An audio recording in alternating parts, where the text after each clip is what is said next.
जहाँ चाह वहाँ राह। किसी काम को करने की मन में ठान लो तो रास्ता भी निकल ही आता है। दीपा ने भी ऐसा ही किया। आओ पाठ पढ़कर जाने उसे क्या रास्ता मिला। दीपा अपनी कक्षा से निकलकर पुस्तकालय की ओर जा रही थी। तभी पीछे से किसी ने आवाज दी।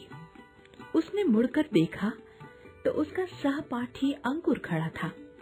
दीपा ने मुस्कुराकर कहा, आओ अंकुर, तुम्हारी पढ़ाई कैसी चल रही है?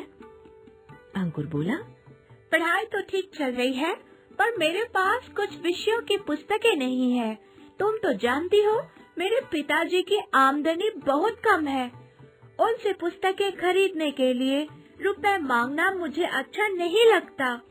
दीपा ने कहा, हमारे विद्यालय में ऐसे बहुत से विद्यार्थी हैं जिनके पास किसी न किसी विषय की पुस्तकें नहीं है। मैं सोचती हूँ कि उनके लिए पुस्तकों का कोई प्रबंध किया जाए। अंकुर ने कहा, तुम भला अकेले क्या कर सकती हो? पुस्तक बैंक खोलना तो सरकार का काम है। कुछ दिनों में जब पुस्तक बैंक खुल जाएगा तो यह कठिनाई नहीं रहेगी। देखो अंकुर, छोटी छोटी बातों के लिए सरकार का मुंह ताकना ठीक नहीं है। हमें खुद भी आगे आना चाहिए। अपनी सहायता आप करने से हमारी उन्नति शीघ्र हो सकती है। दीपा ने दृढ़ता से कहा।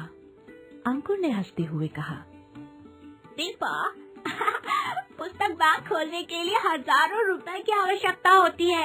इतने रुपए हम कहाँ से लाएंगे? ये सुनकर दीपा मुस्कुराते हुए बोली, इस बारे में अभी कुछ मत पूछो। मैं तुम्हें बाद में दिखलाऊंगी कि विद्यार्थी चाहे तो सब कुछ कर सकते हैं। अंकुर को फिर हंसी आ गई।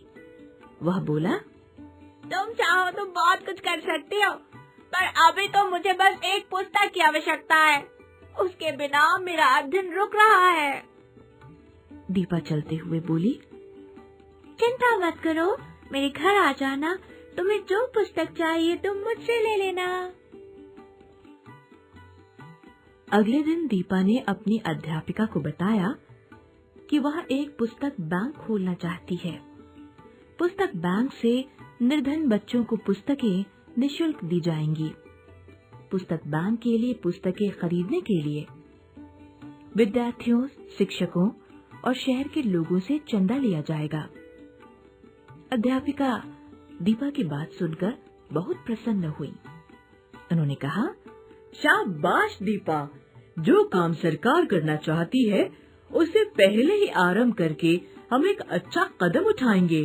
तुम्हारे इस विचार से हम सब लोग सहमत हैं।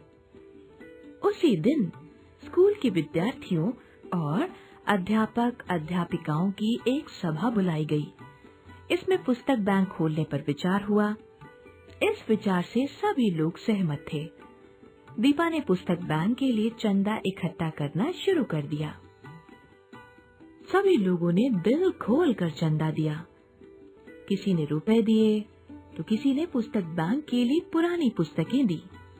शीघ्र ही पुस्तक बैंक खुल गया। पहले ही साल विद्यालय के लगभग 200 निर्धन विद्यार्थियों को पुस्तक बैंक ने पुस्तकें दी। ये पुस्तकें उन विद्यार्थियों से परीक्षा के बाद वापस ले ली गई। प्रमुख बात यह थी कि निर्धन विद्यार्थियों से पुस्तक बैंक के लिए 1 रुपया भी चंदा नहीं लिया गया था। बच्चों, गुजरात में बनासकांठा नाम का एक जिला है। इसी जिले के एक छोटे से हाई स्कूल में यह पुस्तक बैंक खोला गया है। यह बैंक इस बात का उदाहरण है कि विद्यार्थी चाहे तो परिश्रम से नई राह स्वयं बना सकते हैं। जहाँ चाह होती है वहाँ राह निकल ही आती है।